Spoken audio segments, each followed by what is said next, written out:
Bonjour. Aujourd'hui, je vais vous faire une comparaison entre l'Europe et l'Afrique. Vous savez, la santé, c'est la chose la plus précieuse sur Terre. La santé, c'est la seule chose qu'on ne paye pas avec de l'argent. Vous pouvez avoir de l'argent, mais vous n'avez pas la santé. Donc, c'est de ça qu'il est question. C'est pour ça que je vais faire cette comparaison. Je commence par l'Europe. En Europe, tu marches dans la rue.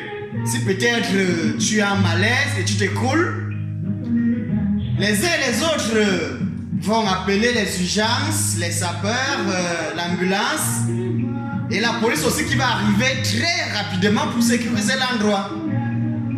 Les urgences vont arriver, ils vont te faire des soins sur place. Ils te mettront dans leur ambulance, une voiture bien équipée bien sûr. Ils te feront également les soins à l'intérieur et ils te conduiront à un centre approprié. Sans toutefois chercher à savoir qui tu es, pourquoi tu es là, comment est-ce que tu as fait pour te retrouver là.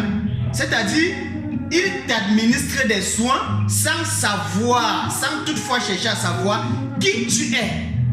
Leur priorité, c'est la vie humaine.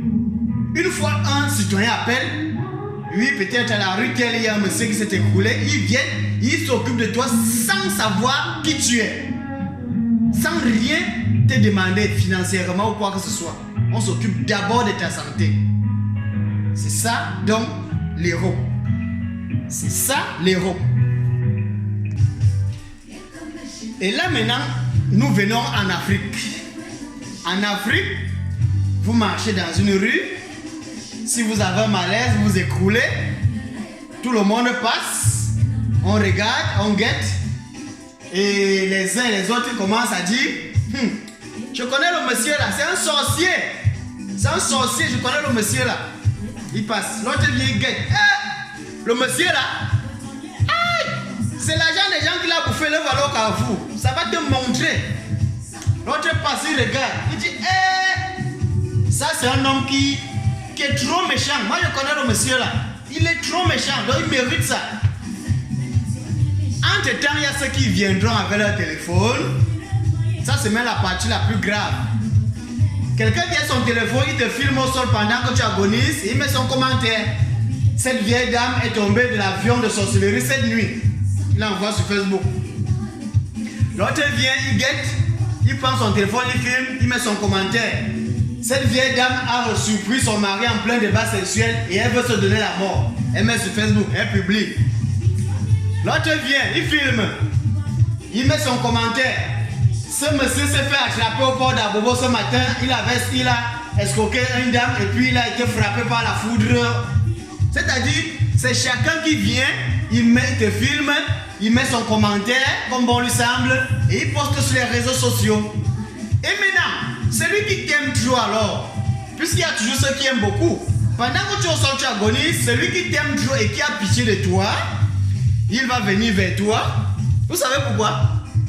Il vient vers toi, il vient te fouiller les poches. Oui, pendant que tu es en train de mourir, celui qui t'aime trop là, quand il vient vers toi, il te fouille les poches.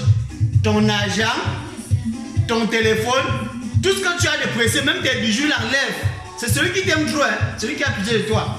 Il te boble pendant que tu meurs. C'est ça l'Afrique. Donc c'est comme ça. Il faut qu'on essaye un peu de dire ça pour que nos chefs d'État la comprennent. Puisqu'on veut toujours dire que l'Afrique est bien, mes frères. L'Afrique là, surtout l'Afrique francophone, c'est gâté. Là-bas, tu meurs cadeau. Une maladie même que tu pouvais vivre, tu meurs. Tu meurs, je vous dis. Moi, je suis déjà mort 2 fois. Je suis mort 2 fois. À cause des petites maladies comme ça. Dans l'Afrique là. En tout cas, ce que vous avez compris là, c'est bien lui.